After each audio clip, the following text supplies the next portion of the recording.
اللهم صل وسلم وبارك على سيدنا محمد وآدم ونوح وإبراهيم وموسى وعيسى وما بينهم من النبيين والمرسلين صلوات الله وسلامه عليهم أجمعين. اللهم صل وسلم وبارك على سيدنا محمد وآدم ونوح وإبراهيم وموسى وعيسى وما بينهم من النبيين والمرسلين صلوات الله وسلامه عليهم أجمعين. اللهم صل وسلم وبارك على سيدنا محمد وآدم ونوح وإبراهيم وموسى وعيسى وما بينهم من النبيين والمرسلين صلوات الله وسلامه عليهم أجمعين والحمد لله رب العالمين. Assalamu alaikum wa rahmatullah. Alhamdulillah wa shukrillah. We thank Allah subhanahu wa ta'ala for all the blessings that we have. Alhamdulillah wa shukrillah. And we ask Him to grant us tawfiq and ikhlas and perpetual blessings and a husn al-khitam. So we're reading the Qur'at al-Absar, and we completed the introduction last week. And we ended with a line of Tawwasal, in which the author, Imam Lamti rahimahullah, in line 11, he says, well, line 10, he says, وَمِن الْكَوْنِ مِنْ إِنْعَامِ أَسْتَوْهِبُ الْعَوْنَ عَلَى إِتْمَامِ. That from the sustainer of the cosmos' blessings, I seek the gift of strength to complete it. وَالنَّفْعَ لِلْرَاوِ وَلِلْمَرْوِ عَنْهُ بِجَاهِ الْمُصْطَفَى النَّبِي. And I seek divine benefit for the one who narrates it and the one from whom it is narrated, by the inestimable rank of the chosen prophet.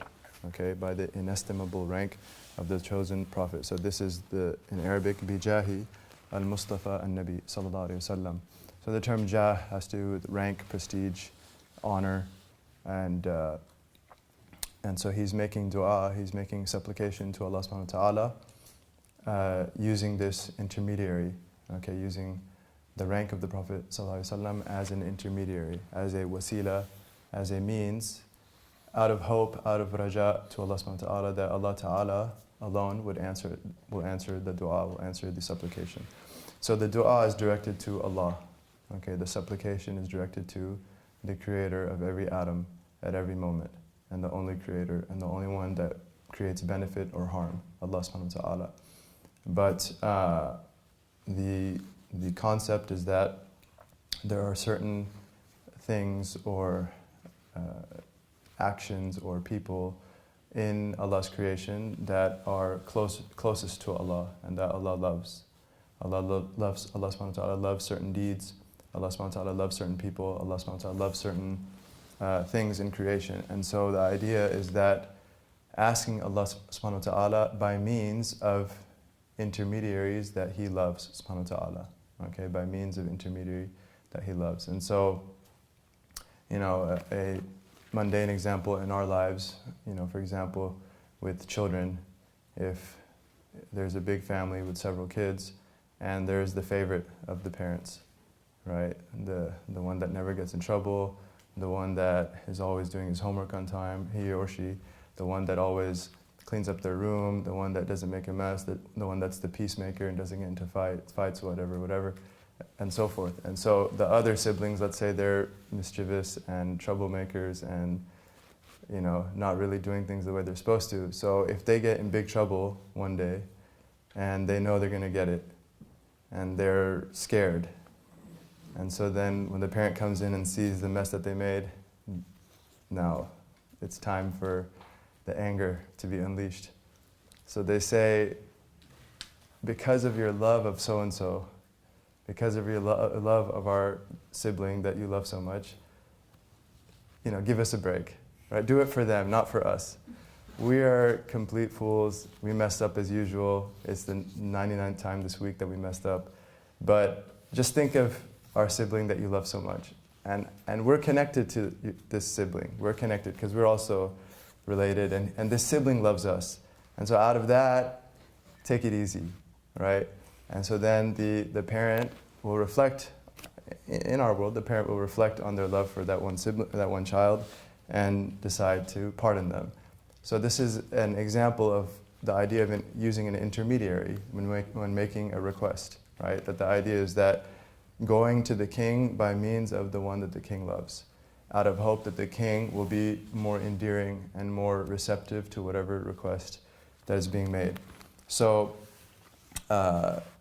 in the classical Sunni tradition, this is called tawassul, which is using a wasila, using a means or intermediary in supplication, okay, specifically in supplication. And traditionally this was accepted by Ahlul Sunnah, and in principle there was no khilaf.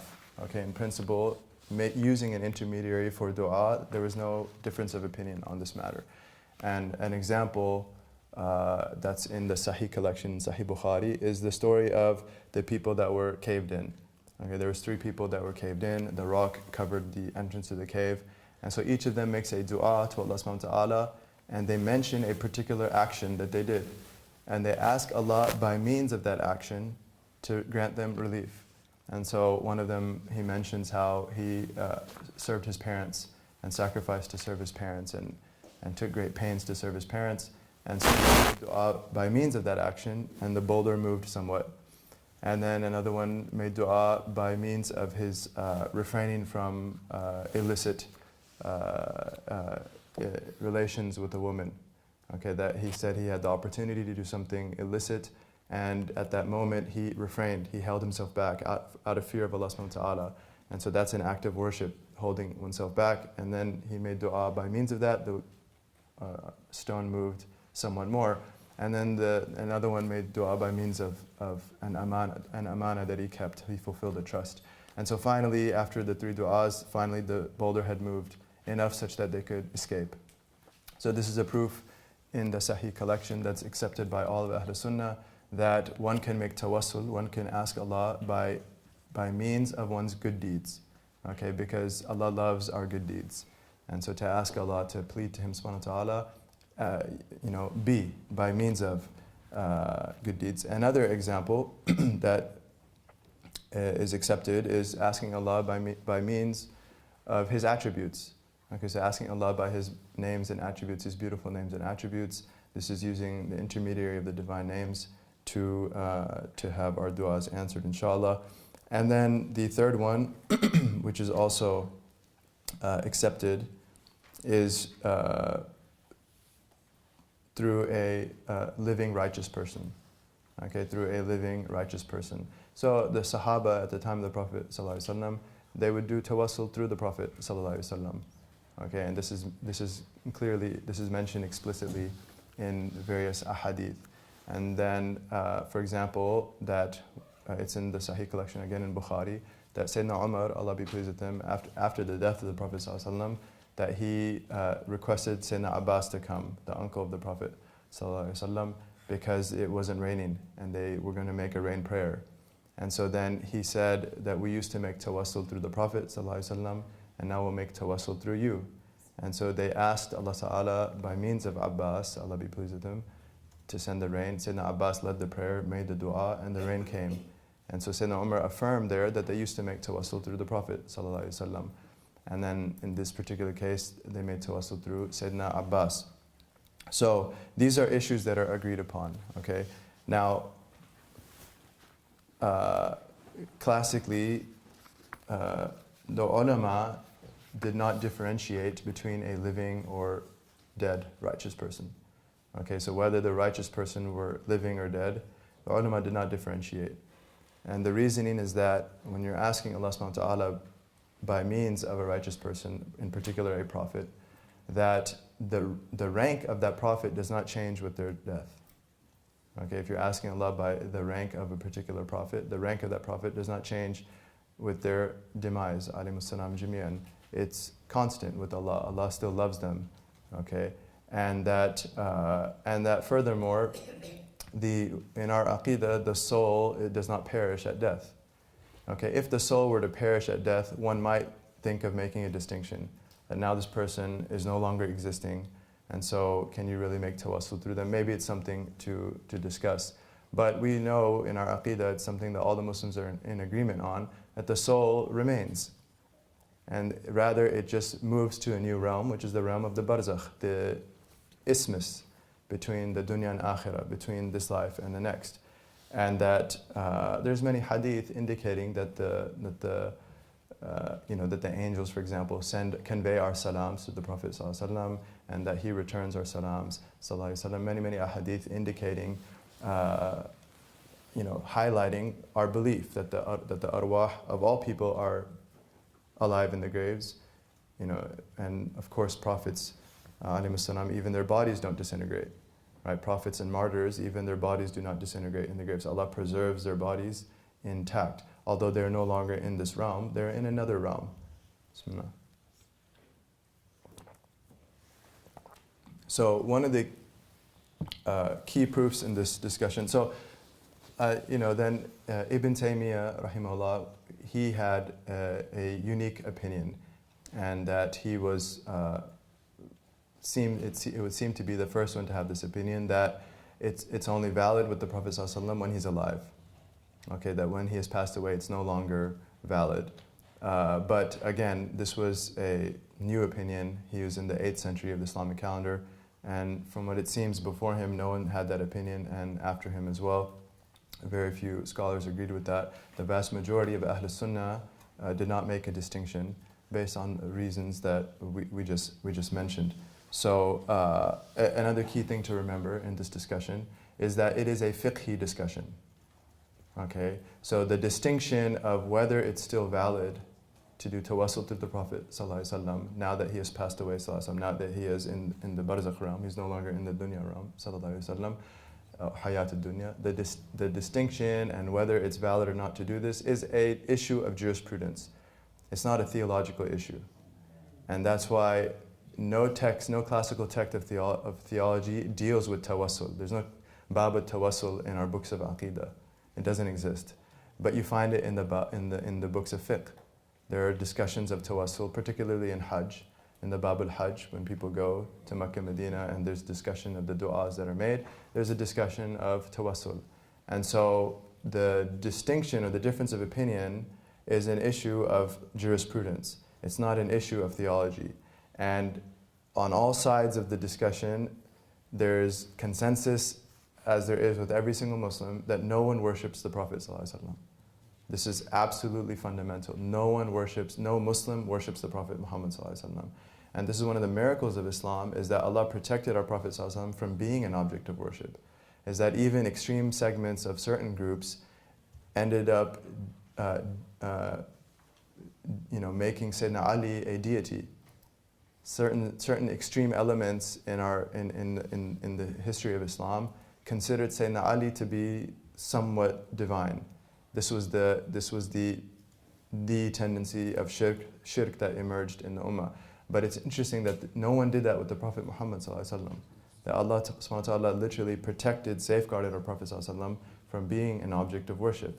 And so, as opposed to the unfortunate cases with other religions. So, these must be kept in mind, that this is a fiqhi difference. And so one looks at the adillah, one would look at the evidence and see that is it valid in terms of jurisprudence, or is it invalid? Is it lawful or unlawful, etc., etc.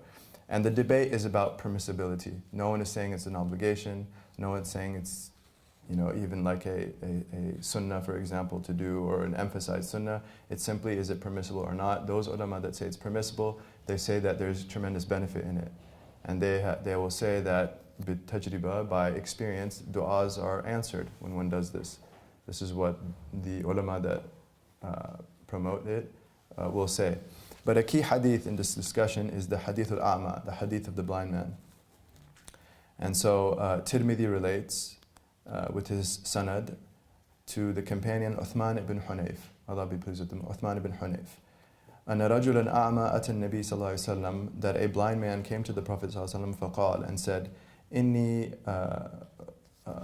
أصبت في بصري فادعوا الله لي. He says, verily, I've been afflicted in my eyesight, so pray to Allah for me. قال صلى الله عليه وسلم, the Prophet responded صلى الله عليه وسلم, اذهب فتوضأ, go and make wudu, وصلي ركعتين, and pray 2 rak'ahs. ثم قل, and then say, اللهم إني أسألك, O Allah, verily I ask you, وأتوجه إليك بنبي محمد, and I direct myself to you by my Prophet Muhammad, Nabi al-Rahmah, the Prophet of mercy. Ya Muhammad, O Muhammad, inni astashfi'u bika, verily I go through you to seek, I intercede through you, ala Rabbi, towards my Lord, fi raddi basari, that he returned my eyesight. This is the hadith in Tirmidhi. وفي رواية, and in one narration, في حاجتي لتقضى لي, with respect to my need, such that it be fulfilled. Allahumma shafi'hu fiyya, O Allah, make him an intercession, grant him intercession with respect to me. ثم قال صلى الله عليه وسلم, and the Prophet صلى الله عليه وسلم commented, وإن كانت حاجة فافعل مثل ذلك, and if there is any other need, do the same. If there's any other need, do the same. Now, reflect for a moment on this hadith. A man comes to the Prophet ﷺ, he's blind. He says, I've been afflicted, pray for me, make dua to me, for me. The Prophet ﷺ could very easily, as he did in many other cases, just make dua right then and there. Many times Sahaba came with problems and he would just make dua, sallallahu alaihi wasallam. But he does tashri' here. He's legislating an act of worship, which is salatul haja. He's teaching, he's using this as an opportunity to teach the prayer of need. And there's various versions of the prayer of need. There's various du'as that are related with the prayer of need. This is one particular one. And in it, it is taught, the Prophet teaches, sallallahu alaihi wasallam, to make dua bi Nabi Muhammad, by means of my Prophet Muhammad, Nabi al-Rahma. And then to say, Ya Muhammad, inni astashfi'u bika ala Rabbi. O Muhammad, I seek your intercession with my Lord. ومن هذا the commentators say ومن هذا الحديث أخذ الفقهاء مندوبية صلاة الحاجة. From this hadith, the jurists have taken the fact that صلاة الحاجة is recommended. فمن كانت له إلى الله تعالى حاجة صلى هذه الصلاة وتوجه إلى الله بهذا الدعاء. So whoever has a need, they make a prayer to Allah and they turn to Him with this prayer, with this supplication. And then, one of the ulama that commented, he said, وَمَنْطُوقُ الْحَدِيث حُجَّةٌ فِي صِحَّةِ التَّوَسُّلِ بِالْحَيِّ. The explicit wording of the hadith is a proof that it's valid to do tawassul through someone living. وَمَفْهُومُهُ حُجَّةٌ عَلَى صِحَّةِ التَّوَسُّلِ بِالْحَيِّ أَوْ الْمَيِّتِ. Okay, but what is implied, the implication of this hadith is a proof that tawassul is valid whether through someone living or deceased. ليس توسلا بالجسم ولا بالحياة ولا بالموت, because tawassul is not through the body of the person, nor through their life, nor through their death. ولكن بالمعنى الطيب, but rather through a pure meaning, الملازم للإنسان, that is concomitant with the human being. في الموت والحياة, which is the same whether through in death or in life. وما الجسم إلا حقيبة لصيانة هذا المعنى, and the body is not but a vessel to preserve this meaning. فاستوجب بهذا تكريمه حيا كان أو ميتا, and so this indicates that the person has a rank whether they are alive or dead. على أن قوله يا محمد نداء للغائب, not to mention that the dua says Ya Muhammad, which is calling to someone absent, because the blind man went out, made wudu, and prayed rak'ah. There's no indication he was in the presence of the Prophet ﷺ. The Prophet ﷺ did not say, come back to me and make this dua. And so in it he says, Ya Muhammad. And if someone is feeling uncomfortable, then you have to reflect on our prayer. Because in every tashahhud we say, Asalaamu alayka, ayyuhan nabi. Peace be upon you, O Prophet. It's the mukhatab, it's the second person. And after the death of the Prophet ﷺ, one companion suggested, should we change it to the third person now that he has passed away? Asalaamu alayhi, peace be upon him. And all of the Sahaba said, no, we keep it this way. And so it's considered ijma' of the Sahaba to keep the prayer like this, Asalaamu alayka ayyuhan nabi, in the mukhatab, in the second person. And this dua also supports that meaning. And so that, again, addressing this statement, Ya Muhammad, is an address to someone physically absent, which is the same for someone living or dead. So the fact that the blind man makes this dua in the absence of the person of the Prophet ﷺ indicate that's equivalent whether the Prophet ﷺ is alive or dead. Because it's an address to فهو موجه إلى المعنى الكريم على الله, because what's being addressed is the meaning that is beloved to Allah, that has a rank with Allah. والملازم للروح, which is connected with his ruh. والذي هو موضع التوسل بالحي أو الميت على حد سواء, a meaning that is the ground of tawassul, whether the person is living or dead. Now, on top of this, Tabarani narrates in his Mu'jam Saghir, with his chain of narration, back to Uthman ibn Hunayf again, the same companion who relates the hadith of the blind man. So we have one hadith of a blind man narrated by a companion, Uthman ibn Hunayf. That's in Tirmidhi. In Tabarani, in the Mu'jam Saghir, again back to Uthman ibn Hunayf, is a hadith that there was a man, أن رجلا كان يختلف إلى عثمان بن عفان رضي الله تعالى عنه في حاجة له, that there was a man when Sayyidina Uthman ibn Affan was the Khalifa, so this is after the death of the Prophet ﷺ. Uthman ibn Hunayf, this other companion who narrated the first one, he relates that a man was coming, he kept on coming back to the Khalifa trying to get a need fulfilled. Okay, a man in the Muslim polity had a problem. He keeps on approaching the Khalifa, the Caliph Sayyidina Uthman ibn Affan, with a problem. فكان عثمان لا يلتفت إليه ولا ينظر في حاجته. But Sayyidina Uthman ibn Affan, the Khalifa, wasn't giving him attention and didn't notice him. Okay, he was busy, occupied, and he didn't notice this man. فلقي ibn Hunayf. So this man with the problem meets Uthman ibn Hunayf, the narrator of the hadith of the blind man. فشكى إليه ذلك. So, and he complains of this situation. He has a serious need. فقال له عثمان ibn Hunayf, the same companion that narrates the hadith of the blind man, says to him, إيت المضاء فتوضأ, go to the place of wudu and make wudu. ثم إيت المسجد, then go to the masjid, then come to the masjid. فصلي فيه ركعتين, and pray 2 rak'ahs in the masjid. ثم قل, and then say, اللهم إني أسألك وأتوجه إليك بنبينا محمد نبي الرحمة. O Allah, I ask you and turn to you through our Prophet Muhammad ﷺ, the Prophet of Mercy. Ya Muhammad, inni atawajjahu bika ila Rabbi. O Muhammad ﷺ, I direct myself to my Lord through you. فَيَقْضِي حَاجَتِي, that He may fulfill my need. This is a fiqh of a Sahabi. This is the deep jurisprudential understanding of a companion of the Prophet ﷺ. قال وتذكر حاجتك, and he said, then remember your need, make mention of your need. وروح حتى أروح معك, and come so that I can go with you, i.e. to the Khalifa. Okay, he said, then I'll take you to the Khalifa.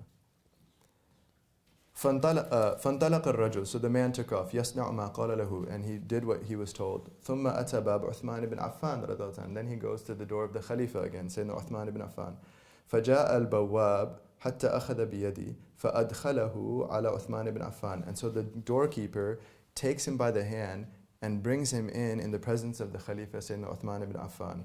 فأجلسه معه على طنفسة, الوسادة, and so he seats him with him on a cushion. فقال ما حاجتك.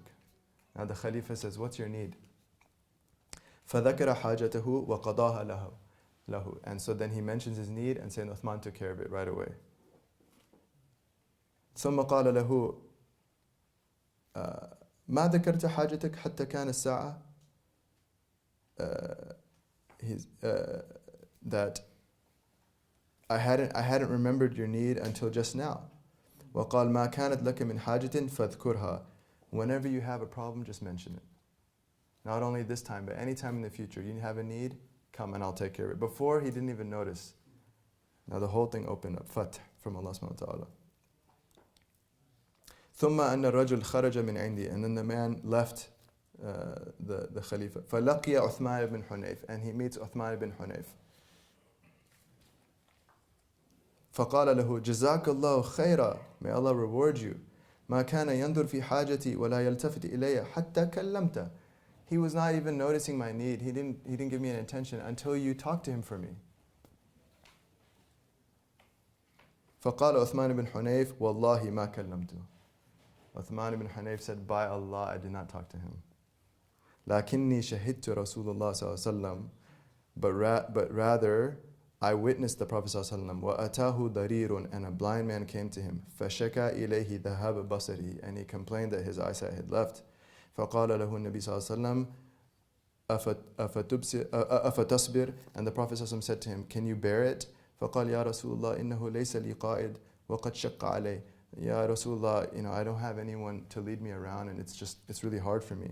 فقال صلى الله عليه وسلم إيتي الميضاء فتوضأ, and he's narrating the hadith now. Go to the place of wudu, make wudu, ثم صلي ركعتين, and pray 2 rakats, ثم دعو بهذه الدعوات, and make dua with the same dua. قال Ibn Hunayf said, فوالله ما تفرقنا وطال بنا الحديث حتى دخل علينا الرجل كأن لم يكن به ضر قط. And when he narrates this hadith, Ibn Hunayf says, by Allah, we didn't even part company or have much conversation before that blind man came back to us as if he never had an eye problem.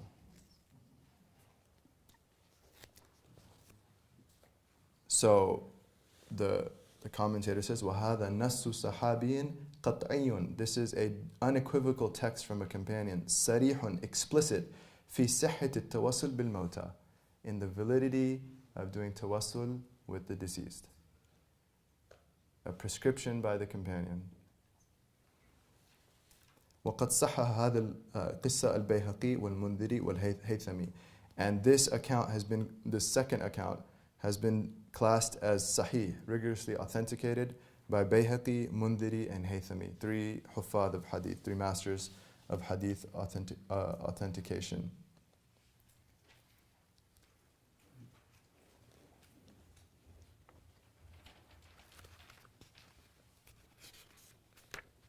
And there's a long discussion of the sihha of the first hadith.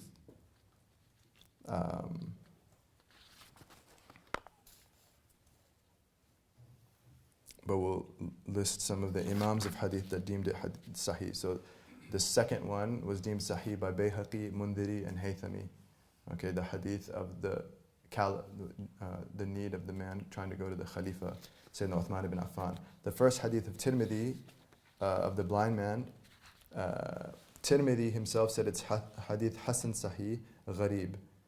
So he said that it's well or rigorously authenticated, but it's singular. Okay.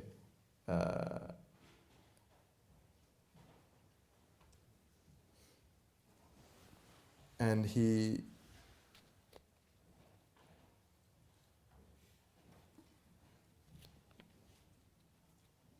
there was a particular narrator that was unknown to Imam Tirmidhi, but other muhaddithun, including Ibn Taymiyya, said that man is a reliable narrator, Abu Ja'far Khatmi. And Ibn Hajar said that he was reliable, and Ibn Abdul Barr said that he was reliable. And then on top of that, Bayhaqi related the same hadith by way of Hakim and confirmed that it was sahih. And Hakim related it with the same standards of Bukhari and Muslim. And Dhahabi confirmed that. So Hakim, his Mustadrak, he attempted to relay a hadith at the same standard of Bukhari and Muslim that were not in Bukhari and Muslim. And Dhahabi, the hadith master, the Hafid of hadith that came after, he either concurred with Hakim or disagreed. And where he concurs, it's basically agreed upon that it's sahih.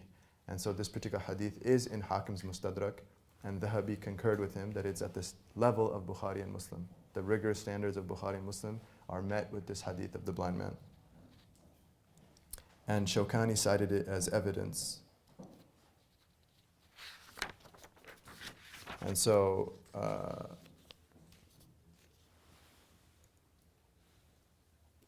if we list the imams of hadith that accept every narrator in this hadith as rigorously authentic, as a narrator of rigorous authentication, Dhahabi, Ibn Hajar, Hakim, Bayhaqi, Tabarani, Ibn Abdul Barr, Shawkani, and even Ibn Taymiyya of the hadith of Tirmidhi's hadith of the blind man. Bukhari narrates it in his Tarikh Kabir, Ibn Majah narrates it in his Sunan, where he said that it's sahih, Nasa'i narrates it in his Amal al-Yawm wal-Layla, Abu Nu'aym narrates it in Ma'rifat al-Sahaba, Bayhaqi in Dalal al-Nubuwa, Mundhiri in Targhib wa Tarhib, Haythami in Majma' al-Zawaid, Tabarani in Mu'jam Kabir. Ibn Khuzaymah in his Sahih, and others. So we have nearly 15 hadith masters, huffaz of hadith, that have explicitly stated that the hadith of the blind man is sahih. And it, in fact, meets the standards of Bukhari and Muslim, according to Hakim and Dhahabi.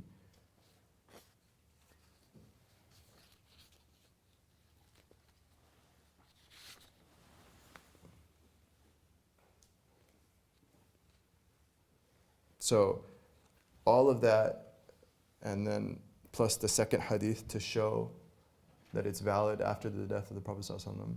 And then, if we just reflect for a moment on the original hadith of the blind man, and the Prophet ﷺ, when he taught his companions, it was tashri'. The default is that it's perpetual for the ummah. The default of his teachings, particular worship, it's one thing to give a private instruction, but to legislate an act of worship. Here is a prayer of need. Go make wudu, pray rak'atain, pray 2 rak'ahs, make this dua. The default understanding of the companions and everyone thereafter is that this is tashri', this is legislation for the ummah, for his ummah sallallahu alaihi wasallam. And so there's no indication that it was limited to his blessed life only, sallallahu alaihi wasallam.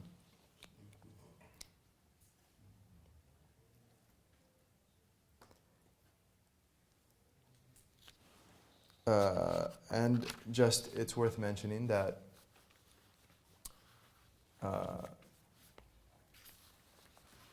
the accusation of shirk that has emerged, first of all, it's very dangerous.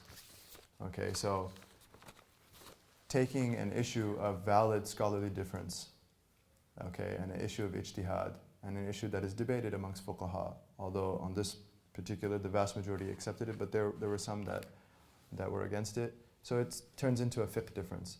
To take that issue and to make it a theological issue to the level of shirk, to the level of committing polytheism and ascribing partners to Allah subhanahu wa ta'ala, the implications of that are far too dangerous. Okay, because basically that the person would have committed ridda. Okay, a person there on that opinion would no longer be a Muslim. Explicit shirk takes one out of Islam. And the punishment of that, suddenly, the life of that person would be legal. They lose their hurma, right, on the classical position. And we see this nonsense today in the Muslim world. We see this nonsense right now in Iraq and Syria and these places, this intolerance and this extremism that has emerged, and that has nothing to do with Islam, where people, just because they practice Islam in a certain manner, are no longer in the protection of the ummah and no longer in the protection of the Sharia, and they are liable to lose their life. And so this is the danger of this is serious. And those people that espouse a position that it's shirk, they need to really reconsider both the evidence as well as the implications of what they're saying. Okay, because that's something. And it's interesting that our Prophet ﷺ in Sahih Hadith, he said, Wallahi inni la akhafu an tushriku. In the Sahih Hadith, he said, by Allah, I do not fear that you shall commit shirk after me. This was not the fear of the Prophet ﷺ. And he said, but rather I fear you will compete for dunya. You will vie with one another for dunya. And so the Prophet ﷺ, who was shown the future, we know from other Sahih Hadith, Hudayf ibn Yaman and others relate that the Prophet ﷺ told them about the future. He gave a khutbah once in the Sahih Hadith. He stood up at Fajr ﷺ and made khutbah all the way to Maghrib. One day khutbah from Fajr to Maghrib, and only took breaks for the prayer, for Dhuhr and Asr prayer. And he gave the full khutbah the whole day. And he told everything that would happen. He mentioned every fitna that would happen. He mentioned every tyrant and his father's name and his lineage. And he sallallahu alaihi wasallam, he taught them of the, and so we knew that Allah Ta'ala gave him that knowledge of what would happen. And all of the fitan, all of the crises that would emerge and the bloodshed that would emerge in the ummah. And in another hadith, he says, Wallahi, I do not fear that you shall commit shirk. And so this is not, these are differences of opinion within the framework of valid scholarship. And these are not issues. And so if a person's uncomfortable, that's different. No one is prescribing it as an obligation, or it's up to the person if they want to take this opinion. If they don't want to take it, that's fine. But it's not a matter of shirk.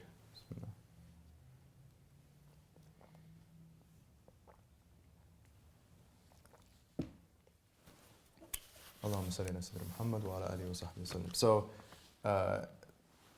anyone that studies our scholastic tradition, they will invariably find in the introductions of these texts tawassul through the Prophet ﷺ. And so one should realize that it's perfectly valid and it was accepted by the vast majority of Ahl Sunnah. So this is that line. It says, "Bijah al-Mustafa Nabi Sallallahu Alaihi Wasallam, alayhi aska salawat al-bari wa alihi wa sahbi al-abrari." Upon him the purest of the Creator's blessings, and upon him his family and righteous companions. And so the next section, nasabuhu Sallallahu Alaihi Wasallam, concerning the noble lineage of the Prophet Sallallahu Alaihi Wasallam. And so here he's going to go into the lineage, and he says that bayanu nisbatin nabi al-Mustafa salla alayhi rabbuna wa sharrafa, an elucidation of the lineage of the chosen Prophet Sallallahu Alaihi Wasallam, blessings and honor of his Lord upon him, follows. وَنَسْبُ الْمُخْتَارِ مَحْفُوظٌ إِلَىٰ أَدْنَانَ بِالْإِجْمَاعِ عِنْدَ الْفُضَلَاءِ. The preferred one's lineage is preserved up to Adnan by consensus of the virtuous scholars. So, if we go back in the history of the Arabs, there's three types of Arabs. Okay, there's three types of Arabs. There's Al-Arab Al-Ba'ida, which is the extinct Arabs. Okay, the foregone, bygone, extinct Arabs. There's Al-Arab Al-Ariba, the pure Arabs. Al-Arab Al-Ariba, the pure Arabs. And then Al-Arab Al-Musta'riba. Al-Arab Al-Musta'riba, which are the assimilated or Arabicized Arabs. Okay, so those are the three types of Arabs that are mentioned. The Arab al-Ba'ida, the extinct Arabs, are the bygone civilizations that were on the Arabian Peninsula, in the early times of human civilization. So, for example, Ad and Thamud, these are two mentioned in the Quran in particular, that they were on the Arabian Peninsula. They were the early Arabs, and they became extinct. And they basically rejected their prophets that the Prophet sent to. Ad was Sayyidina Hud alayhi salam, and to Thamud Sayyidina Salih alayhi salam.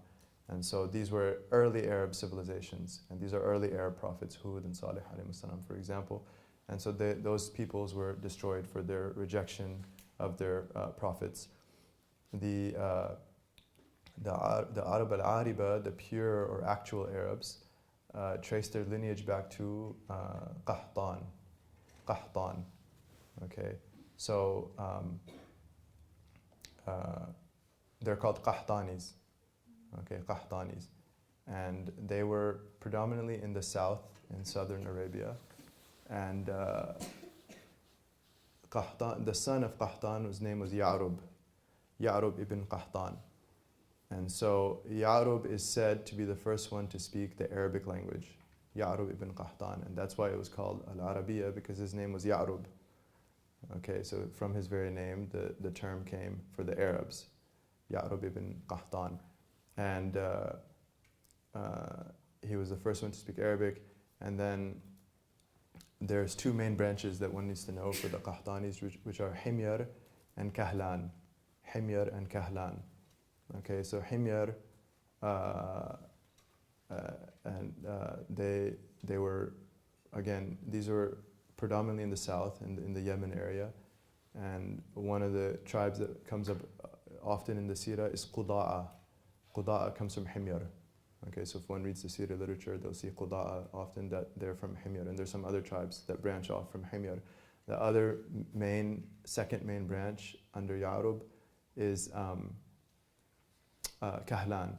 And Kahlan, there's many branches of Kahlan that were and they spread out. Okay, so they were in the south, but after the great flood, Sailul Aram, so the break of the dam, and there was this great flood, it drove out many of the tribes, the Kahlanis, and they went out and spread out throughout the Arabian Peninsula. And so those that, for example, settled so there's different, like Azd is a tribe, is a sub-tribe from Kahlan, and from Azd you had, for example, the Bani Ghassan, Bani Ghassan or Ghassasina, that these they went up to Sham, and they actually embraced Christianity. Okay, the Ghassan, Bani Ghassan. From the Azd as well as you have Aus and Khazraj. Aus and Khazraj, and they settled where? Yathrib. Okay, so the Aus and Khazraj, which will become ultimately the Ansar of the Prophet ﷺ, they are from Azd, which is from Kahlan. And so they are Qahtanis. Okay, and then you have, and then other than Azd, you have, for example, Hamadan and Banu Tay, Banu Lakham, and some others. So these are important names that come up. And then it said there's a weak hadith, but it said that Qahtan comes from Sam ibn Nuh. There's a weak hadith in Tirmidhi, I believe, that Qahtan comes from Sam ibn Nuh, which the term Semitic comes from Sam. So which child of Sayyidina Nuh alayhi salam? Sam.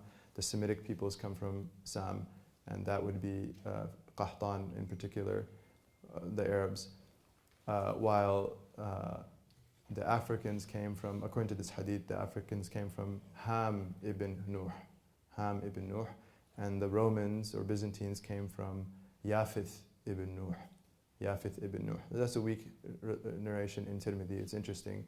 Allahu Alam. But that's important to keep in mind. This is mentioned in the lineage, books of lineage, that they go back to Sam. And then you have the Musta'riba, okay, the Arabicized Arabs. So the Arabicized Arabs, that's where Adnan is from, Adnan. And so our Prophet ﷺ, his lineage goes back authentically. His lineage is known to Adnan. We know the 21, in between the two, 21 total grandfathers of the Prophet ﷺ up to Adnan. So Adnan comes from the lineage of course, Sayyidina Ismail alayhi salam, Prophet Ismail, the son of Ibrahim alayhi salam. And so they're Arabicized because originally they weren't Arabs. Sayyidina Ibrahim alayhi salam is from Ur in Iraq, and that's where he's from alayhi salam. And we know a story that he grew up and it was a place of idolatry, and then he hated those idols, and now this figure that mentioned in the Quran, Azar, who he says, Ya abati, O my father, when he exhorts him to give up idolatry. Azar was not only an idolater, but he made the idols, he sculpted them, and so he was very devoted to these idols. That the Ahl Sunnah say that Azar was not the father of Sayyidina Ibrahim alayhi salam, okay, but rather he was the paternal uncle, the Am. And in Arabic, it's valid to call the paternal uncle abati or ab, father. Okay, this is valid in Arabic. So, because the paternal uncle is akin to the father, much like the maternal aunt is akin to the mother. There's a hadith, al-khala bi manzilat al-um. Okay, there's a hadith that the maternal aunt is akin to the mother, and similarly, according to the Arabs, the paternal uncle is he's akin to the father. Why? Because the lineage of the Prophet ﷺ, they were all muwahhidun. Okay, the belief of Ahl Sunnah is that the lineage of the Prophet ﷺ, they're all monotheists everywhere. And a second point in our belief is that they all had nikah. There was no child out of wedlock. So they were all wholesome marriages and people of tawheed, people of monotheism. There was no shirk, and there was no sifah or illicit relationships at all. It was a pure lineage. And Allah Ta'ala mentions وَتَقَلُّبُكَ فِي السَّاجِدِينَ وَتَقَلُّبُكَ فِي السَّاجِدِينَ. There's different tafsirs of that verse, but one of them, it's used many times on this point, is that the taqallub is the movement. So Allah Ta'ala says, وَتَقَلُّبُكَ, and your movement, stage after stage, فِي السَّاجِدِينَ, in the people of sajda, which is used literally for the وَضْعُ الْجَبْهَةِ عَلَى الْأَرْضِ, to place the forehead on the ground, but generally, tawheed, devotion to Allah, the khudu', the humility and the devotion to Allah subhanahu wa ta'ala. So Allah Ta'ala refers to the taqallub of the Prophet ﷺ occurring, this movement generation after generation occurring amongst people of sajda. So that's one of the indications, and there are many others. And Imam Suyuti has rasail on this. He has epistles where he wrote, in particular with respect to the parents of the Prophet ﷺ, that they were muwahhidun and they're najun, and all of the lineage of the Prophet ﷺ, that they are muwahhidun and najun. They're monotheists and they are saved. An yawm al-qiyamah is the Sunni aqidah. So because some people will mention the Sahih Hadith that where the Prophet ﷺ said that Abi wa abuk fin nar, or kama qal, that my father and your father are both in the fire. So one of the Muslims came and was upset that their father was a disbeliever, and the Prophet ﷺ, in consolation to him, said, my father and your father are both in the fire. But this is a text that, because Allah Ta'ala says in the Quran, وَمَا كُنَّا مُعَذِّبِينَ حَتَّى نَبْعَثَ رَسُولًا وَمَا كُنَّا مُعَذِّبِينَ حَتَّى نَبْعَثَ رَسُولًا, in Surah Al-Isra, that we were not going to punish until we sent a messenger. We were not going to punish until we sent a messenger. And so the Sunni position is that, or the Ashari position is that people are not accountable in the first place until the messenger comes with the message, even if they were idolaters. According to the Ashari school, the people of idolatry before a prophet comes, that are in a time of Jahiliyyah and they have no access to the message, there's no message, there's no invitation, they are najun, they are saved on Yawm al-Qiyamah because of this verse. وَمَا كُنَّا مُعَذِّبِينَ حَتَّى نَبْعَثَ رَسُولًا. And so the hadith of Abi wa abuk fin nar, or kama qal, that my father and your father are in the fire, has to be interpreted in light of this verse. And the verse in the Quran is mutawatir. There's no doubt, it's factual that it's from the Prophet ﷺ. The hadith, even if it's sahih, it's not mutawatir. And so it is dhanni. The ayah of the Quran is qat'i, it's definitive, unequivocal. The hadith of the Prophet ﷺ, even if it's sahih, it's rigorously authenticated, it's still dhanni, it's still probabilistic. It's something we believe it's most likely 98% that he said, ﷺ, whereas the Quran is 100% that he said, ﷺ. So which one would take precedence? The qat'i or the dhanni? The qat'i. And so then we know factually that Allah is not going to punish until there's a messenger sent. And so the parents of the Prophet ﷺ, they did not receive the message. Okay, they did not receive the message. So then how do we interpret the hadith? The same way it's interpreted with the Sayyidina Ibrahim a.s. saying, Ya abati to Azar, is the ab referring to the uncle. And we know that the paternal uncle of the Prophet ﷺ is in the fire. Tabbat yada abi lahabin. And that's qat'i, that's definitive.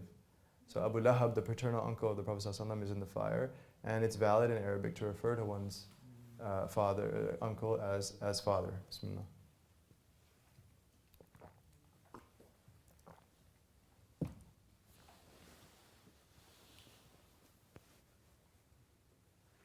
So Sayyidina Ibrahim alayhi salam, and so we know the story that with the catapult and the fire and the big idol did it, etc., etc. Beautiful story, and showing the maqam of Sayyidina Ibrahim alayhi salam, his tawakkul on Allah subhanahu wa ta'ala. Even when being cast into the fire, Jibreel alayhi salam comes, says, "Can I do anything for you?" He says, "From you, nothing."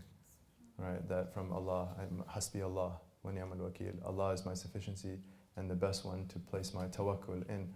So the fire, of course, is cool and comforting for Sayyidina Ibrahim alayhi salam, and he resides in this huge inferno that the people watching it, they're getting burnt by it, just being in the presence of it.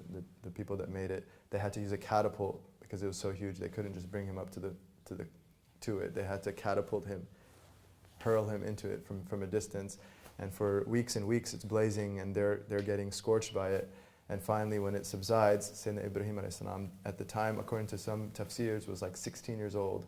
He comes out in complete safety and security. And it's an ayah from Allah subhanahu wa ta'ala. And some of the mufassirin mentioned that the angels came in there when he was there. They gave him company. There was comfort. He was on a very beautiful, serene experience. So then his people, they still reject. And so then he travels to Palestine. And the only believers at that time were himself, his wife Sarah alayhi salam, and then his nephew Lut alayhi salam. And so then Sayyidina Lut alayhi salam is also a prophet. He drops him at in Sodom and Gomorrah, and that's its own story. And then he travels to Egypt, and we know the story that the tyrant tried to, he was enamored by Sarah alayhi salam, and so he took her and he tried to be with her, and that every time he tried to come close, he would become paralyzed, the tyrant in Misr, the Fir'aun at that time. And so then he would actually ask Sarah alayhi salam to make dua that he can move again. And she would make dua and he would be able to move. And he tried a second time and it got more paralyzed. And then he asked her to make dua. And finally he realized there's no way Allah would let him touch her, alayhi salam. And so he says, just get away from me. He realizes he's in trouble and he gifts a servant, which is Hajar alayhi salam. Hajar alayhi salam. So he gifts her, and ultimately she gifts her to Sayyidina Ibrahim alayhi salam to take as his wife. So in our tradition, we believe that she was the second wife of Sayyidina Ibrahim alayhi salam. And so of course with Sarah alayhi salam, they had Ishaq, and that becomes the beginning of Bani Israel. And with Hajar alayhi salam, they had Ismail alayhi salam. And so then Allah Ta'ala commanded Sayyidina Ibrahim alayhi salam to leave them in a barren valley. And so he takes them, and he doesn't tell them, he takes them, Hajar and Ismail alayhi salam, takes them to Becca, which is mentioned in the Bible, the valley of Becca, which is also mentioned in the Quran, and which is Mecca. And it's barren desert, nothing is there. There's no people, no cultivation, nothing. And he leaves them there without telling him what's going on. And he leaves a little pouch with some dates and water, and he turns around and walks off. And Hajar alayhi salam runs after him and calls and says, what are you doing? Are you leaving? And he doesn't respond. And she keeps on calling out to him. He doesn't respond. He just keeps on walking. And finally she says, Allahu amara bihada?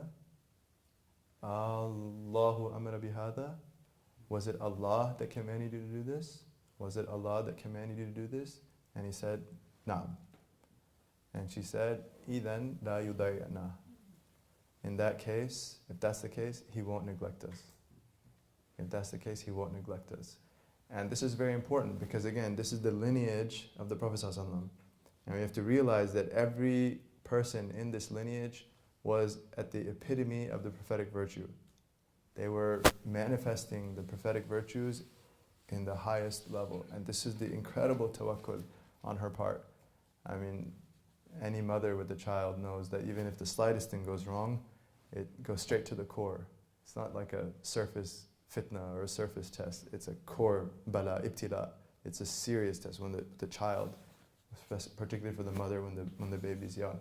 So she is in a complete tawakkul, reliance on Allah, and she says in that case. And there's also husn al-dhan, good opinion of Allah. And this is particularly important when the going seems to be getting very tough. When the surface of the situation is daunting, then the most important virtue to hold on to is husn al-dhan billah, is to have a good opinion of Allah, to just never let go, no matter what the situation is, to always hold on. They say, ثَلَاثَةٌ مِّنْ عَلَامَاتِ الْأَوْلِيَاءِ. There are three indications of the people, of the saints of Allah subhanahu wa ta'ala. الرُّجُوعِ إِلَى اللَّهِ فِي كُلِّ شَيْءٍ. To return to Allah ta'ala in every single matter. وَالْفَقْرُ إِلَى اللَّهِ فِي كُلِّ شَيْءٍ. To express one's need of Allah in every single matter. وَالثِّقَةُ بِاللَّهِ فِي كُلِّ شَيْءٍ. And to be confident in Allah in every single matter. To have that confidence in Allah. And so this is what she is manifesting, the thiqah and the husn al-dhan in her Lord. So, alayhi salam, she goes back, and we know the story. It's Dhul Hijjah is almost upon us, and so it's fortuitous, timely, mashallah, that we're discussing this. But the food runs out. She can no longer nurse the baby, and so she starts running, and she sees a hill, Safa. She goes on top of it. She looks, and the entire horizon is blank, not a single sign of life. She comes back down, and then in the valley, she lifts up her garment a little bit and runs fast. And then goes to Marwa, the second hill, and looks as well, and there's nothing there. She does 7 rounds, and each time she she went fast in the middle. And when the Prophet ﷺ told this story, he said, هَذَا سَعْيُكُمْ, O kama qal, this is your sa'i in the Hajj. That this was the beginning of the sa'i, and going fast. Anyone knows between the green lines, the sunnah is to walk fast. So that finally after that, she hears a voice, she turns around, and the angel is there, Angel Jibreel alayhi salam, and he strikes the ground, one narration with his heel, another with his wing. There's 2 narrations, but he strikes the ground and water comes. And this is ZamZam. Okay, this is ZamZam, and it's also mentioned in the Bible. And so she goes, and of course you could imagine the elation in her heart, alayhi salam. And so she starts doing gharf, she starts scooping it, taghrif. She starts scooping the water, trying to collect it and to make like sort of a basin around it, and the water's underneath the earth coming. And so when she starts scooping it out, it starts receding a bit. And the Prophet ﷺ, he said, when he told this, he said, Rahimallahu Ismail. May Allah have mercy on Ismail. لَوْ لَمْ تَغْرِفْ لَكَانَ عَيًّا مَعِينًا. Had she not scooped it, it would have emerged as a gushing spring. And that because she, for a moment, sought it and had a bit of, she had a zeal for it, and she tried to get it, and it just a little bit it receded. But the Prophet ﷺ is alluding to the lesson is that when Allah Ta'ala sends us, we should just be recipients and try to be detached, no matter how much of a salvific moment it is, which is a very hard thing to do, but to try to be detached, because the attachment is to the one that gave it. And so if we're attached to Allah, even at those moments of, I got it, subhanAllah, if we're attached to Allah, then it'll give birth to even more blessings. But if for a moment we try to get it, but we have a husn al-dhan of her, that, alayhi salam, she probably was just doing it to teach us this lesson, as she is above our franticness. No.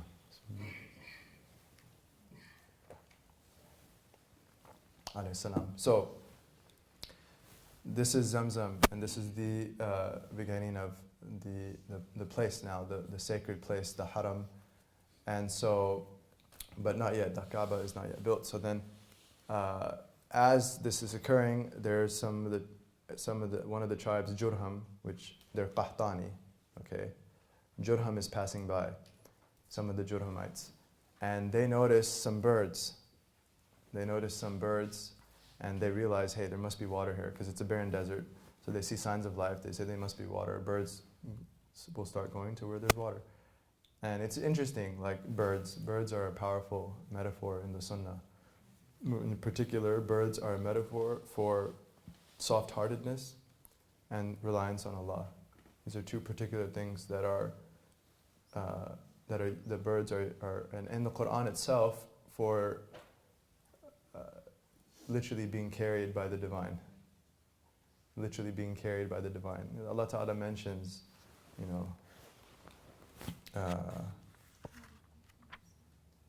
Surah Tabarak.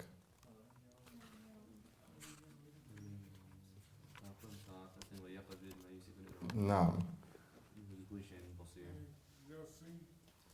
أَوَلَمْ يَرَوْا إِلَى الطَّيْرِ فَوْقَهُمْ. Haven't they looked at the birds above them, صَافَاتٍ وَيَقْبِضْنَ, with their wings outstretched and contracting them.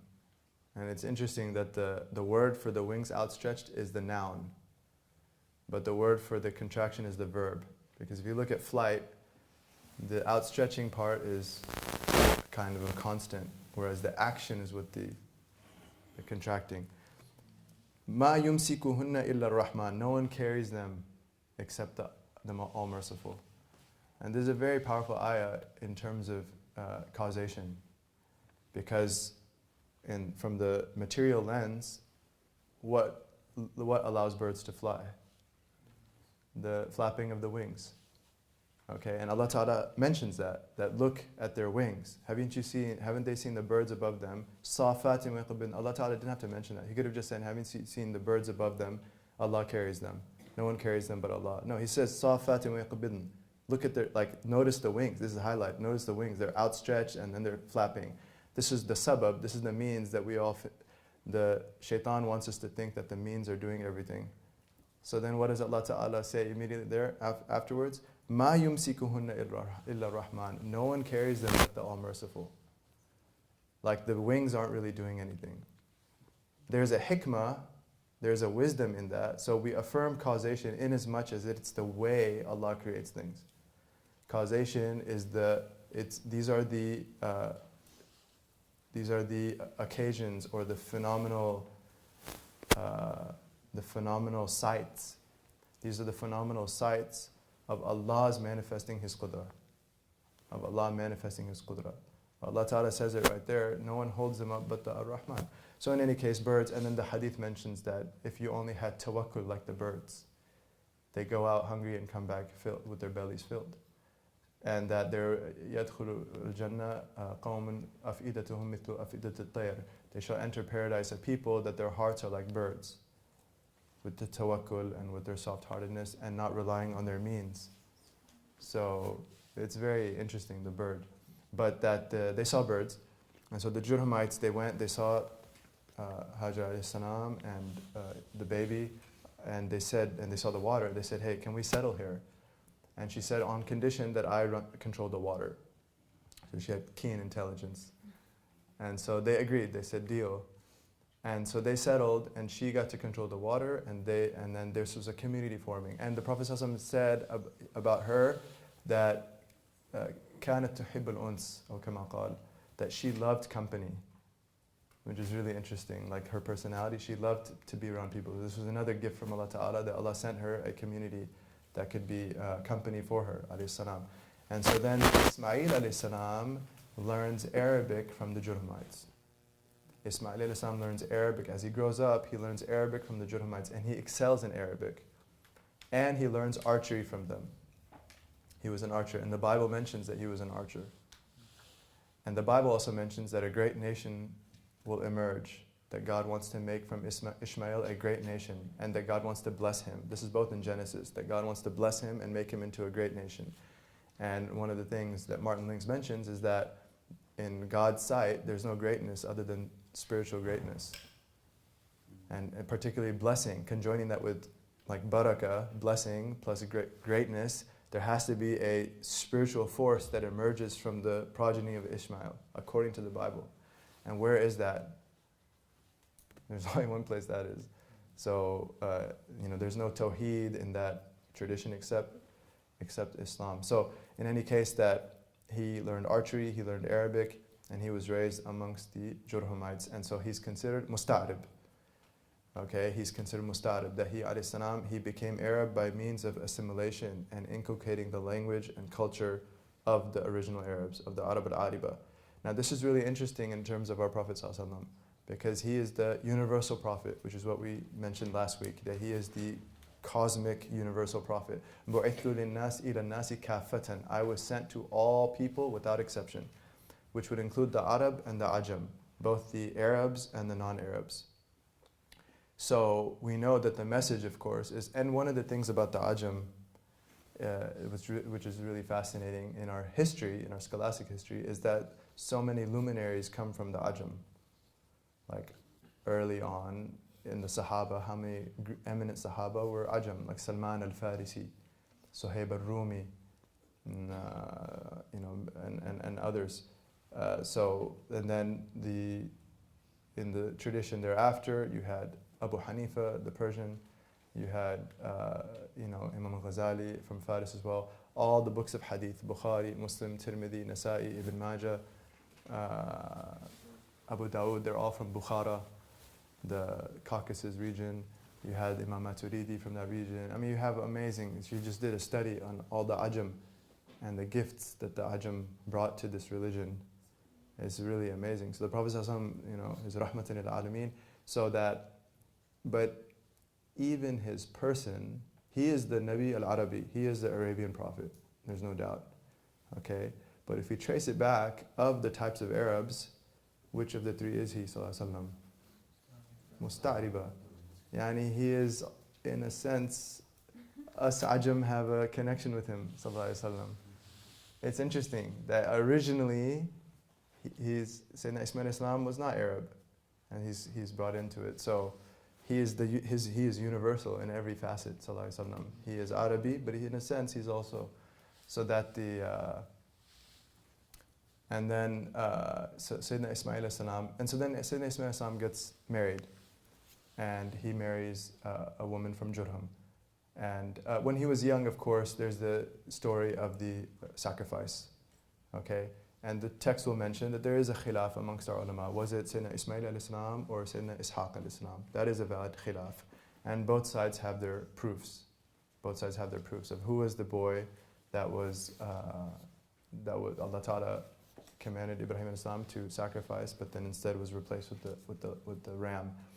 But in any case, according to probably the majority, that it was Ismail alayhi salam, and so that was one incident when he was a young boy. But then he gets married, and then Sayyidina Ibrahim alayhi salam visits.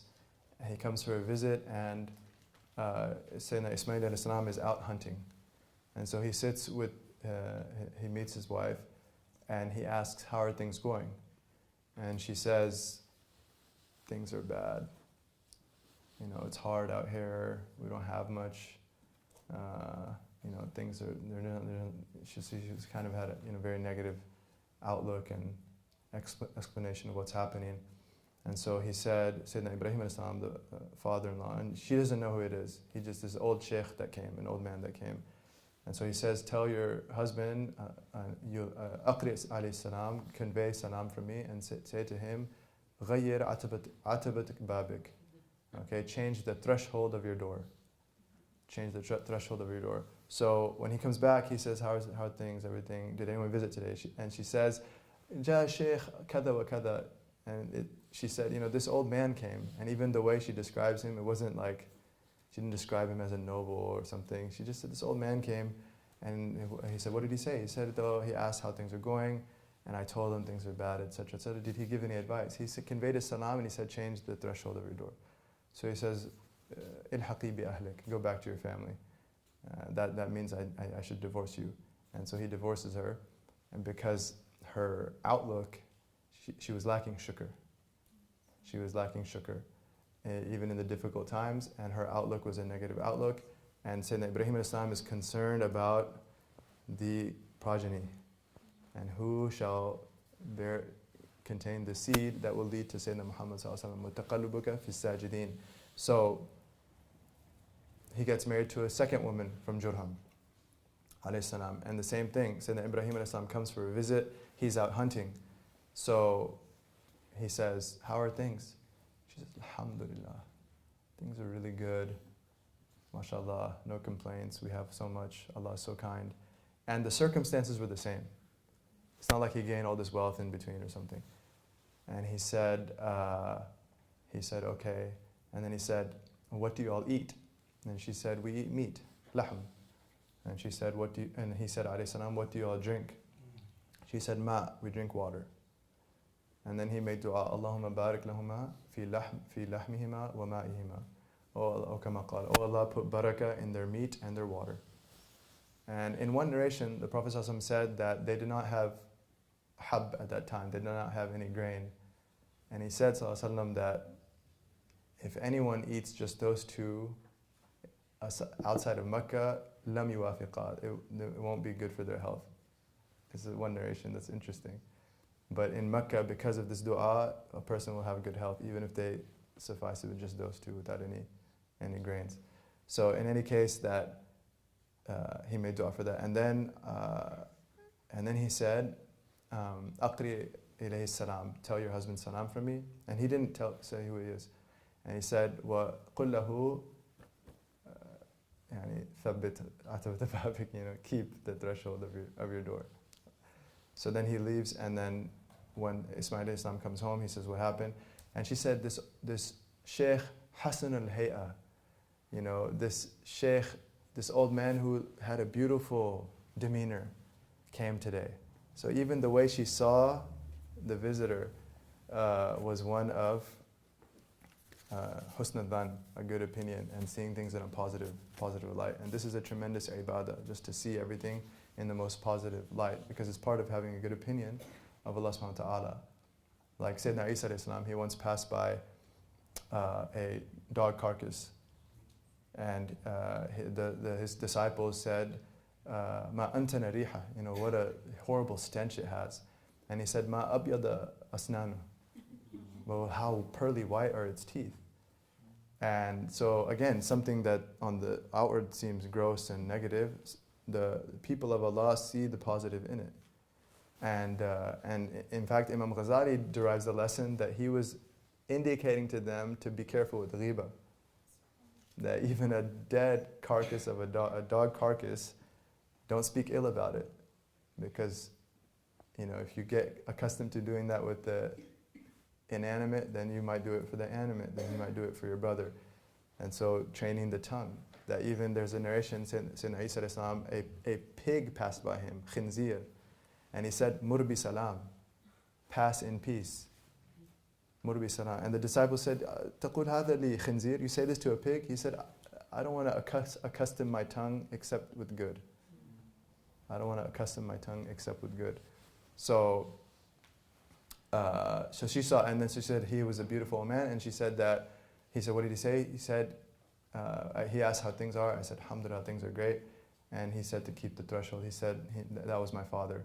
And he's saying that you should stay as my wife. And so I shall keep you as my wife. And so then that became the mother, the great-great-great-grandmother of the best of creation, sallallahu alayhi wasallam. And so shukr, tawakkul, all of these virtues are there in profound, pinnacles that are passed down generation after generation. And that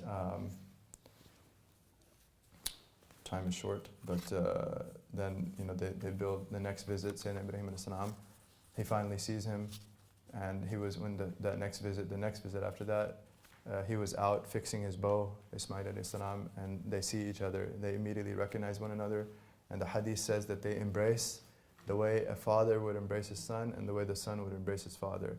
And so this joining finally, and then he says, Allah has commanded me to build a house, his house.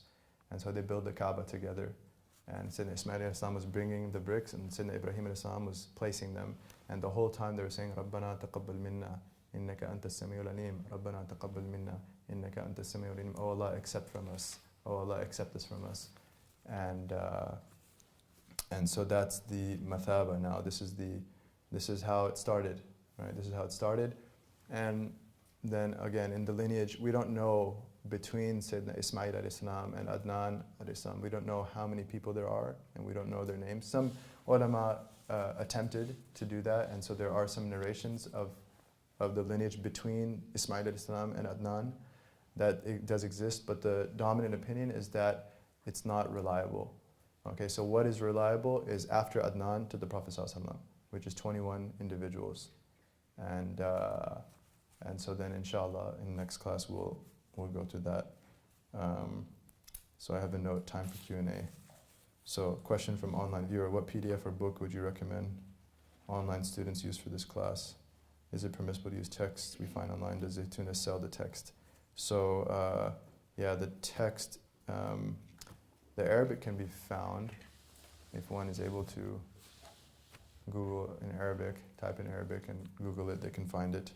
The translation is, it's not yet published, and so it's not available right now for the public. So inshallah, if you're watching online, then maybe take good notes and pause and play again. One of my teachers, he was in Jordan, and his sheikh lived in Sham in Damascus, and the whole time he wasn't in his company except a few visits here and there. But he had someone record all of his lessons, and then he would play those tapes, and he would hit play, take notes, and then hit pause and take the notes, and then he went through years and years of lessons like that, and it worked, mashallah. Although, I'm nothing compared to those, but just the idea.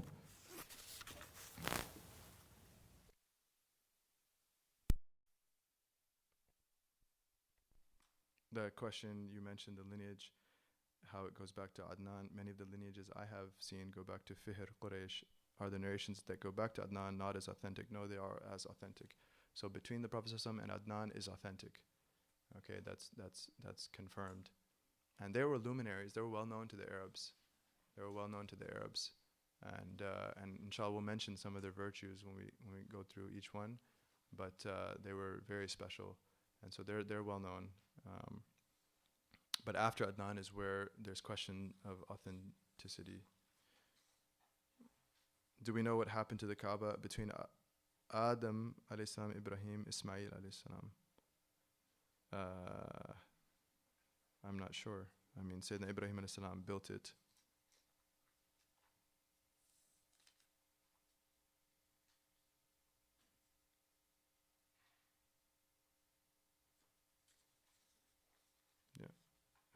that's it, inshallah. Any other questions? Okay, inshallah. وصلى اللهم على سيدنا محمد النبي الأمي وعلى آله وصحبه وسلم والحمد لله رب العالمين. أهلا وسهلا.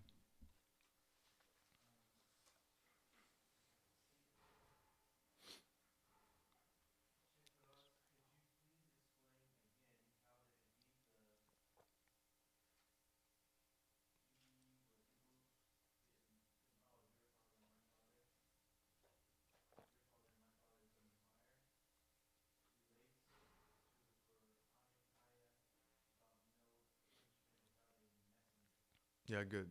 How does the hadith of your father, my father are in the fire, how does it relate to the verse in Surah Al-Isra, we shall not punish until we send a messenger? Well, because the father of the Prophet ﷺ was not alive when the Prophet ﷺ was proclaimed the message. So he did not encounter the messenger. He did not encounter any messenger. And so according to the Quran, he is of the category of people that Allah says we shall not punish. وَمَا كُنَّا مُعَذِّبِينَ حَتَّى نَبْعَثَ رَسُولًا. We shall not punish until we send a messenger. Abdullah alayhi salam, the father of the Prophet ﷺ, was amongst the Ahl al-Fatra, the people in between prophets. There was no prophet that came to him and gave a message, invited him to Islam or Tawheed. Although he was muwahhid, but didn't invite him to a message.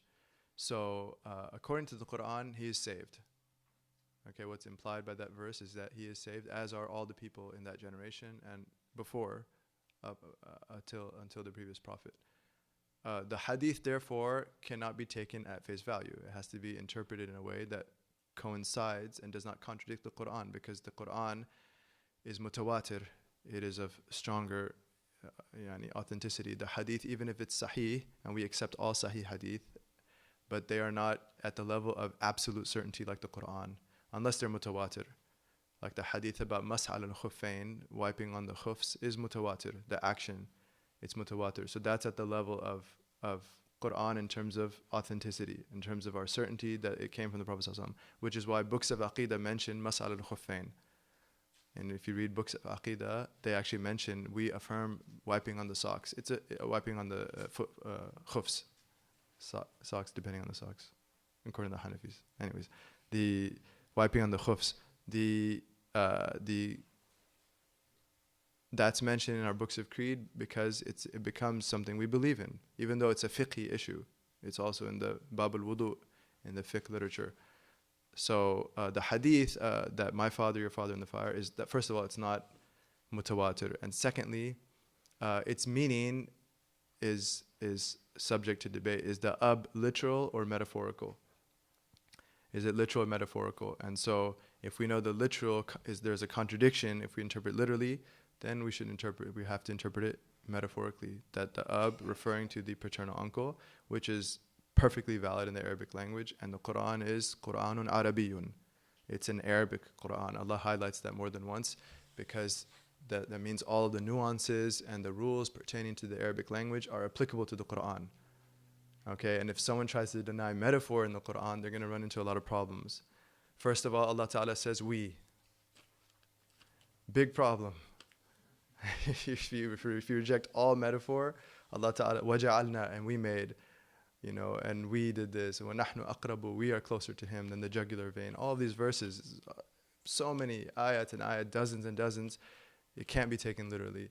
And then many, the metaphor in the Quran is very, and this is the balagh of the Quran. This is more impactful. وَاسْأَلِ الْقَرْيَةِ, ask the town. You can't ask the town, you have to ask the people of the town. The wall in Surah Kahf, that يُرِيدُ أَن يَنْقَضْ. The wall, Allah Ta'ala says that the wall, يُرِيدُ أَن يَنْقَضْ, it wanted to fall. Do walls have will? Yeah, but it's powerful when the Arabs hear that, يُرِيدُ أَن يَنْقَضْ, like it's just about to fall. It impacts the heart more. Metaphor is more impactful to the heart.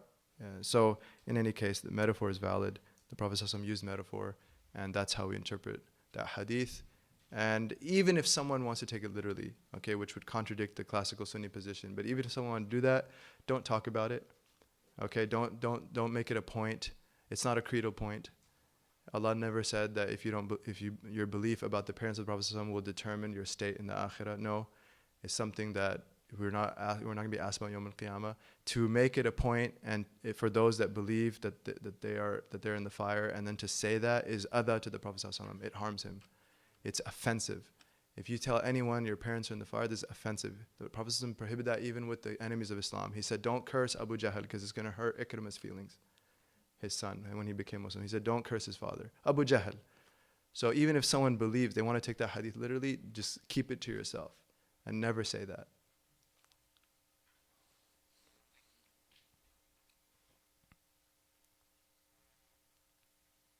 Could you repeat what Hajar alayhi salam said? Allahu in Idhan, slowly. Yeah.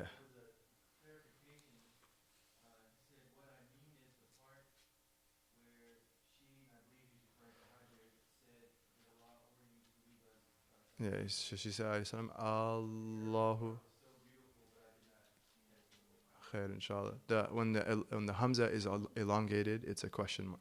So Allah is the name of Allah, but say Allahu amaraka bihada. Allahu amaraka bihada. Did Allah amarak command you to this? Did Allah command you to this?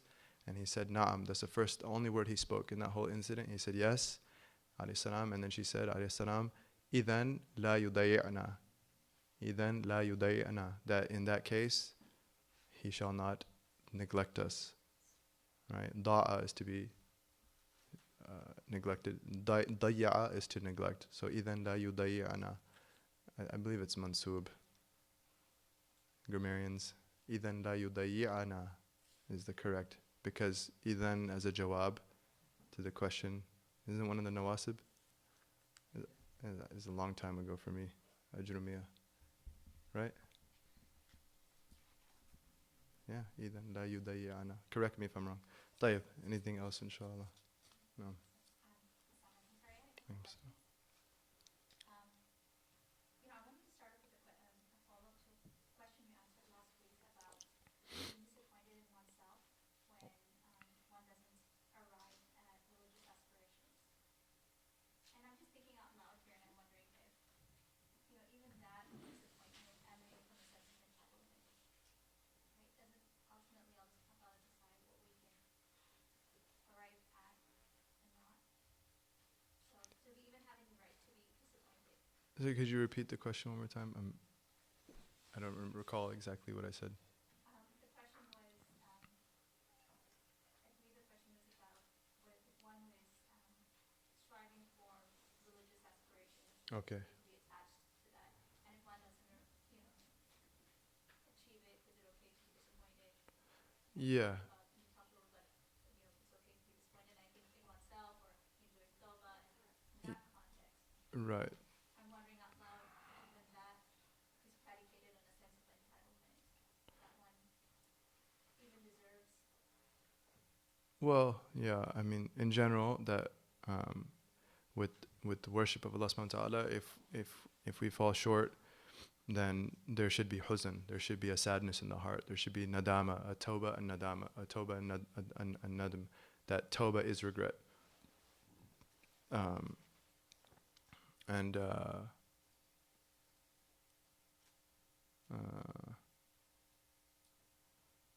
There's a hikam, I can't remember. من علامات موت القلب عدم حزنك بما فاتك من الموافقات و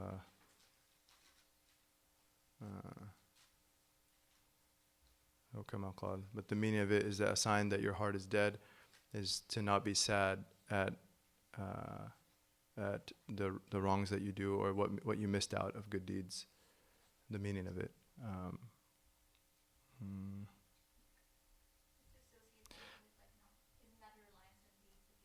So the person feels regret at their shortcoming.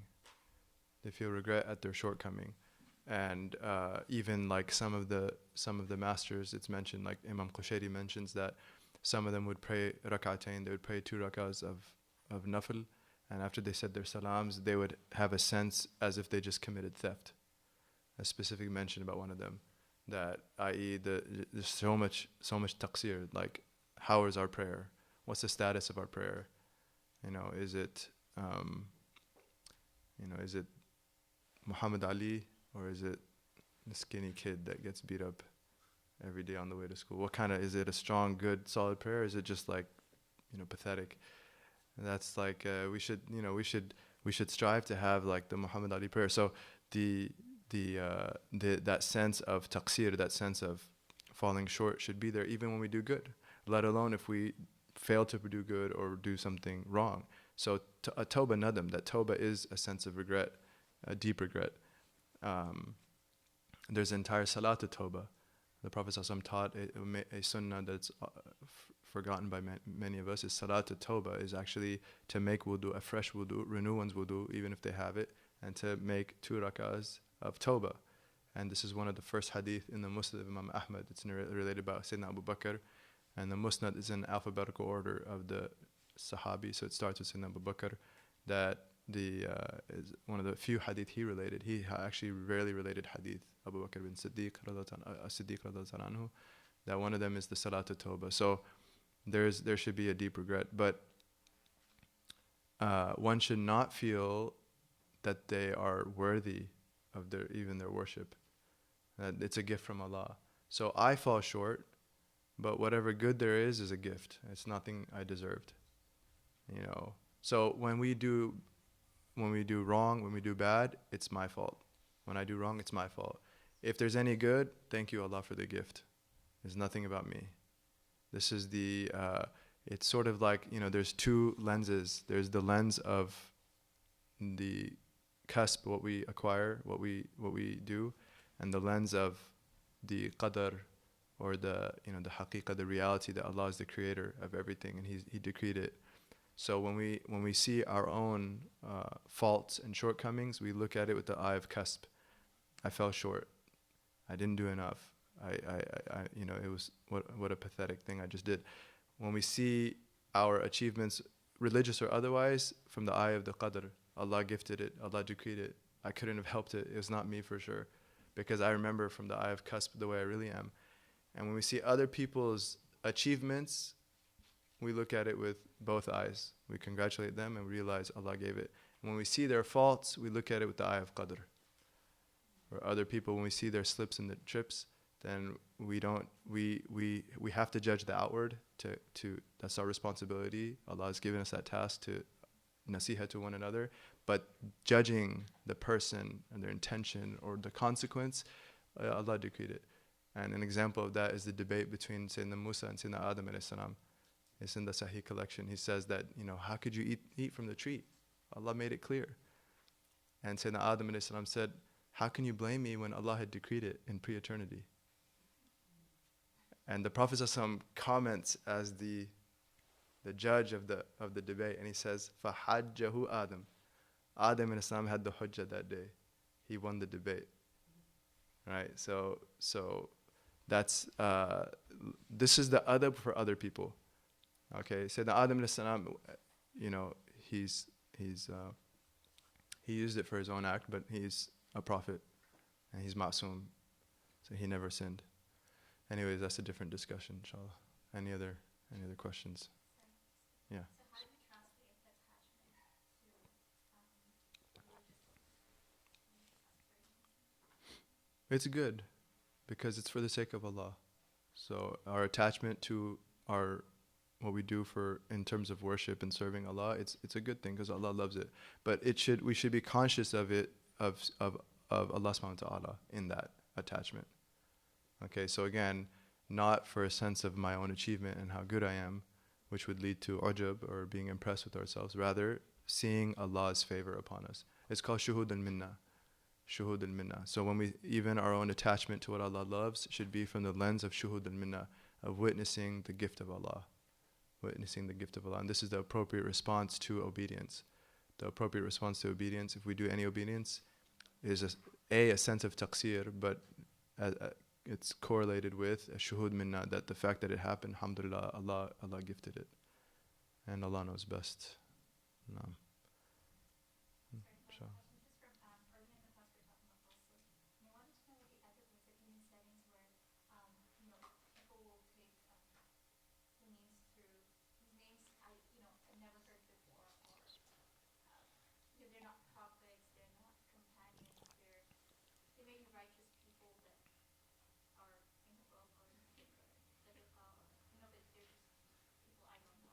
Oh, sorry, what's the question? What's the adab of, making, or being, when you're part of the dua, instead of saying tawassul through people that one Right. recognize Yeah. So the adab of making tawassul through righteous people in general. and you don't know these righteous people. Right. Well, husn dhan, it's based off of a good opinion, which is an obligation in the religion to have a good opinion of others. And so if there's, ostensibly signs that a particular scholar or person was very saintly, very pious, then we have a good opinion. And so if someone makes tawassul through them, inshallah, Allah will accept it based off of that good opinion, even if that person wasn't the same way they thought. So if we go back to the original discussion, all Muslims agree you can do tawassul through actions. Remember the people in the cave? They did tawassul through their good deeds, helped parents, etc., etc., and the stone moved. In Sahih Bukhari, the Prophet ﷺ taught us this. So we can just look at tawassul even through the righteous people as a tawassul through our husn dhan, which is an action, and it's agreed upon. What's the basis of someone making tawassul through a righteous person that they love? Is their love of the fellow Muslim that inshallah seems righteous and their good opinion of them. And these are actions that Allah loves. So it's akin to making tawassul through that. Ultimately, that's the root of it. And even with the Prophet ﷺ, it's our love for the Prophet ﷺ, and which is an obligation in the religion. So it's akin to tawassul through that. So no one needs to get overly concerned. Yani there's a way of looking at it to where it coincides with what we're all comfortable with. But husn dhan is very powerful, and husn dhan of each other is, there's a hadith that a grave passed by some of the companions, and they said, so and so, he wasn't a good person, or something along those lines, and the Prophet ﷺ said, wajabat, it's done. And then another grave passed, and the companions praised him. He was such a good person, and he said, wajabat, it's done. And they said, why did you say that, Ya Rasulullah sallallahu alaihi wasallam? And he said that your opinion of them will affect their reality. He said, Antum shuhada Allah fil ard. You are the witnesses of God on earth. The way we witness something and our opinion will actually affect things. Now, again, there's no injustice on the part of Allah in this, because if, in this case, if they did that with the first person and the Prophet ﷺ said wajabat, this was a means that Allah used for ultimately Allah's judgment of that person. It's not like someone was good, but because we have a bad opinion, Allah will change. No, it's Allah's manifesting their reality and how Allah will judge them based on our opinion. So again, from the lens of haqiqah, there's nothing unjust from the part of Allah. Ultimately, they were wherever they were going to go, and Allah placed the opinion in the believers to that reality, of that person. But it just shows that it's a powerful thing, and that on the opposite end, if someone is bad, a good opinion of them could transform them, and that could be the way Allah does that. Allah could give them a tawbah through our good opinion of someone. So having a good opinion is very powerful in our tradition, and it's something that shaitan hates. The thing shaitan cannot stand. You look at all this mess in the Middle East and all this, Iblis loves it. Muslims doing like the killing and whatnot, Iblis loves it. And the very opposite is tolerance, love, despite differences, and having a good opinion of each other. And that's what Iblis cannot stand. So this is something to really take home, is having a good opinion of each other, and that even with tawassul, it's based off of a good opinion of those people, that the people around them felt certain that they were close to Allah subhanahu wa ta'ala. And if you asked did you ask how one should? So if you read Prayer of the Oppressed, it has several lines of tawassul. You can see that, and it goes through the awliya different. And that's a good reference, inshallah. Yeah. I'm going to get in trouble.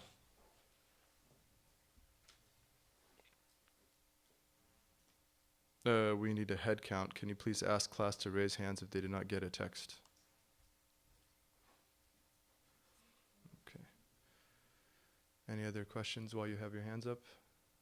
Okay. وصلى اللهم على سيدنا محمد النبي الأمي وعلى آله وصحبه وسلم الحمد لله رب العالمين.